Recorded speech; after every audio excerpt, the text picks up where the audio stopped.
Assalamualaikum warahmatullahi wabarakatuh. Alhamdulillahirabbil alamin. Wassalatu wassalamu ala asyrafil anbiya'i wal mursalin Sayyidina Maulana Muhammadin wa ala alihi wa sahbihi ajma'in. Amma ba'du. Alhamdulillah, pada kesempatan kali ini kita akan mengkaji sebuah kitab, yaitu kitab Mukhtarul Ahadits An-Nabawiyah yang dikarang oleh almarhum Sayyid Ahmad Al-Hashimi. Beliau adalah guru besar Universitas Al-Azhar Kairo, yang di dalam biografi beliau meninggal sekitar tahun 1943 Masehi. Jadi dari rentang waktu itu sebenarnya ini pengarang kitab Mukhtarul Ahadits ini barusan ya, belum sampai 100 tahun. Dan pada kesempatan kali ini kita akan mengkaji kitab karangan beliau ini di dalam kegiatan Ramadan Universitas Nahdlatul Ulama Yogyakarta pada tahun ini. Semoga dengan mengkaji kitab Mukhtarul Ahadits An-Nabawiyah ini, kita semua mendapatkan keberkahan dari kitab ini. Dan hadirin hadirat sekalian, kitab ini adalah kitab kumpulan hadis Rasulullah yang dikumpulkan oleh beliau Sayyid Ahmad Al-Hashimi berdasarkan urutan huruf hijaiyah. Jadi kita akan mengkaji mulai dari hadis yang berawal dengan huruf hamzah, sehingga nanti di dalam berbagai kesempatan pengajian kita akan membahas satu hadis atau dua hadis yang akan kita kaji, dan seterusnya selanjutnya seperti itu. Sebelum kita mulai mengkaji kitab hadis ini, mari kita tawasul, kita membaca suratul Fatihah yang kita tujukan kepada baginda Rasulullah Muhammad SAW dan juga pengarang kitab ini Sayyid Ahmad Al-Hashimi.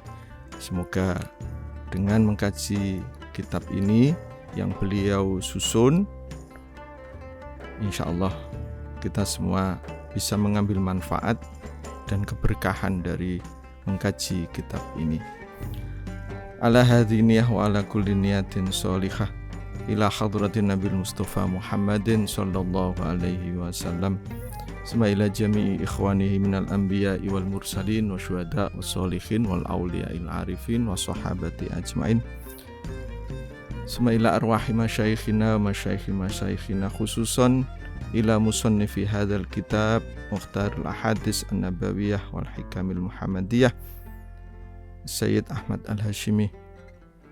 Wa liman lahu haqqun alaina wa liman ahsana ilaina syai'u lillahi lana walahumul Fatihah.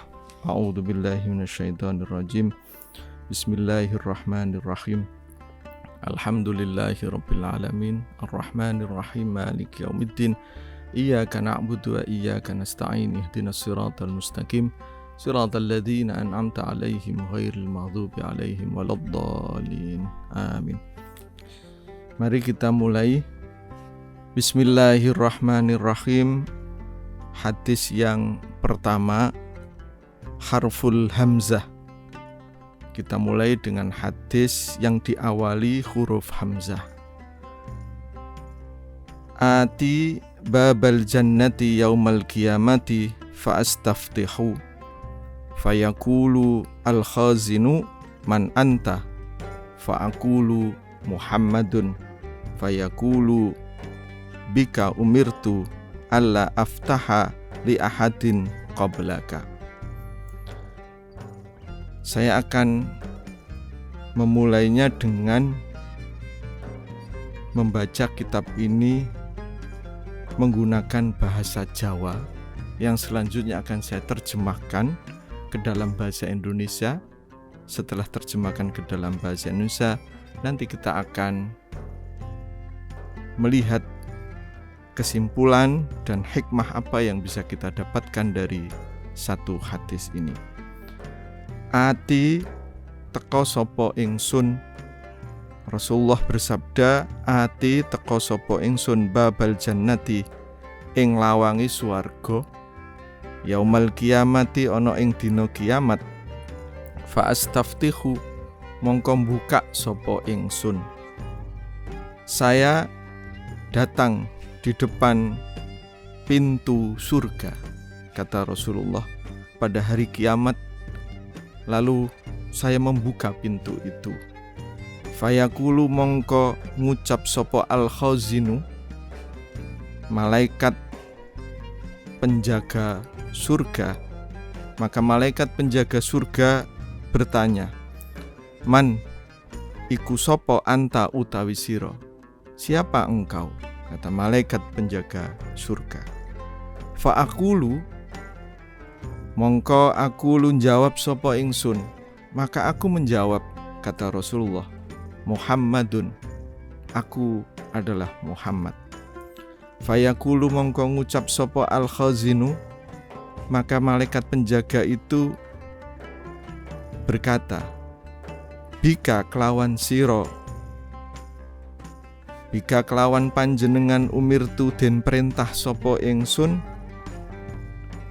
alla aftaha ing yen to ora buka sapa ingsun li ahadin maring wong suwiji qablaka sadurunge sira. Karena engkaulah, malaikat penjaga surga mengatakan, karena engkaulah aku diperintah oleh Allah untuk tidak membuka pintu surga bagi siapapun sebelum engkau Muhammad, sebelum engkau ya Rasulullah. Rawahu Ahmad an Anas. Hadis ini diriwayatkan oleh Imam Ahmad dari sahabat Anas bin Malik. Hadis ini bisa kita simpulkan dan mengambil pelajaran serta hikmah dari hadis ini, bahwa ketika Rasulullah pada hari kiamat nanti datang di depan pintu surga, maka Rasulullah membuka pintu itu. Malaikat bertanya, siapa engkau? Aku adalah Muhammad. Lalu penjaga itu, baiklah, karena engkau aku diperintah untuk tidak membuka pintu ini sebelum engkau datang, wahai Muhammad. Pelajaran yang bisa kita ambil satu, bahwa yang pertama kali nanti masuk surga itu Nabi Muhammad. Jadi sebelum itu belum ada orang atau makhluk siapapun, manusia apapun yang masuk surga. Jadi pertama kali yang masuk itu adalah Rasulullah Muhammad Sallallahu Alaihi Wasallam. Karena di dalam hadis ini, bika umirtu alla aftaha li ahadin qablaka, malaikat penjaga itu tidak boleh membuka pintu surga bagi siapapun kecuali Nabi Muhammad. Berarti itu menunjukkan bahwa Nabi Muhammad ini adalah Nabi yang pertama kali masuk surga, manusia yang pertama kali masuk surga. Sebelum itu tidak ada. Yang kedua, karena Nabi Muhammad itu adalah manusia yang pertama kali masuk surga, ini menunjukkan tentang posisi Rasulullah Muhammad yang luar biasa di antara makhluk-makhluk yang lain. Jadi yang kedua bisa kita ambil posisi Rasulullah Muhammad itu di antara makhluk-makhluk yang itu, berarti beliau ini makhluk yang paling utama. Karena beliau yang pertama yang masuk surga, berarti beliau yang utama. Nah, karena itu ini menunjukkan posisi Rasulullah sebagai manusia yang paling sempurna. Kenapa sempurnanya Rasulullah? Kenapa kok bisa sampai masuk surga pertama? Itu bisa kita kaitkan dengan hadis Rasulullah yang lain, bahwa yang membuat keutamaan Rasulullah mempunyai posisi yang tinggi di antara makhluk-makhluk yang lain, karena Rasulullah pernah bersabda, innama buistu liutammima makarimal akhlak. Saya ini diutus untuk menyempurnakan akhlak.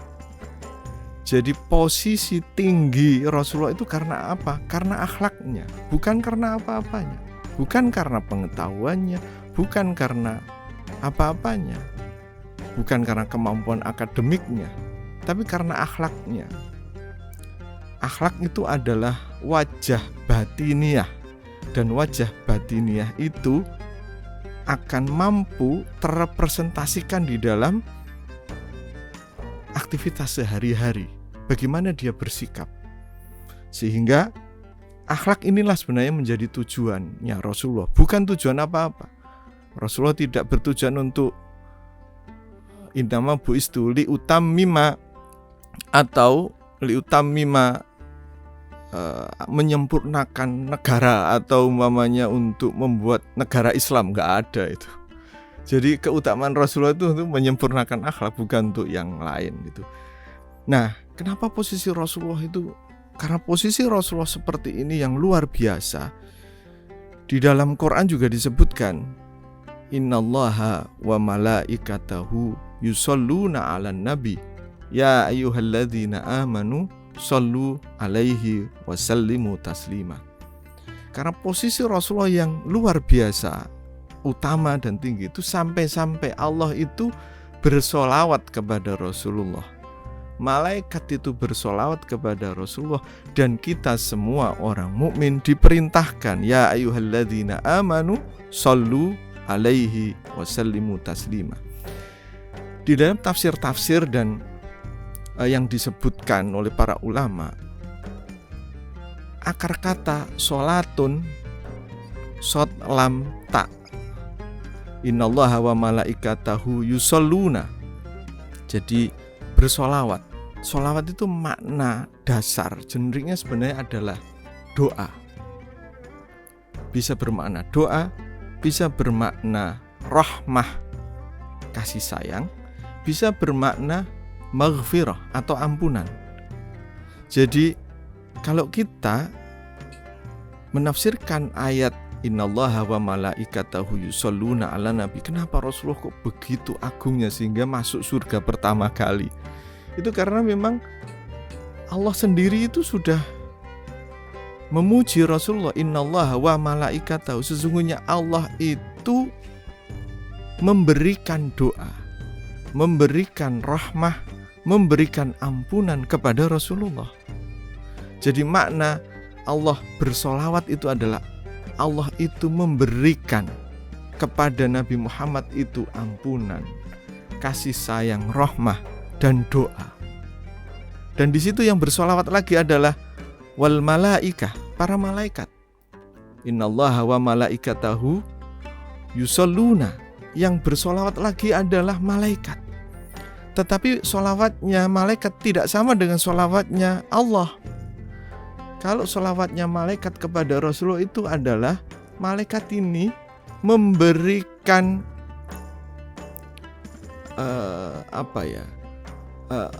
mendoakan supaya Rasulullah ini mendapatkan ampunan, supaya Rasulullah ini mendapatkan kasih sayang dari Allah. Jadi beda, solawatnya Allah itu adalah memberikan doa, memberikan ampunan, memberikan rahmat kepada Nabi Muhammad. Sedangkan solawatnya malaikat itu adalah malaikat ini mendoakan, memintakan doa, memintakan rahmat, memintakan ampunan bagi Rasulullah kepada Allah. Karena itu beda. Jadi memintakan. Dan ketika malaikat sudah seperti itu, maka kita semua orang mukmin, innallaha wa malaikatahu yusholluna 'alan nabi ya ayyuhalladzina amanu shollu 'alaihi wasallimu taslima. Wahai orang-orang beriman, bersolawatlah kepada Nabi. Itu bermakna kita ini orang mukmin harus apa? Melalui Nabi, tawasul melalui Nabi kita meminta doa. Kita meminta doa kepada Nabi, kita meminta ampunan Allah melalui Nabi, kita meminta rahmat kepada Allah melalui Nabi. Karena itu kalau kita di kalangan pesantren Nahdliyin dan kalau umat Islam umumnya di Indonesia itu kan ada tradisi ziarah kubur, itu maksudnya tawasul. Jadi meminta, kita meminta rahmat, meminta ampunan, meminta doa kepada Allah melalui wasilah, melalui perantara Nabi. Itulah namanya sholawat kepada Nabi itu. Nah karena itu kenapa kok tiga ini Allah memberikan sholawat, malaikat memberikan sholawat, dan semua orang mukmin memberikan sholawat? Karena posisi Rasulullah yang sangat agung itu. Tidak ada yang makhluk itu yang bisa menyamai.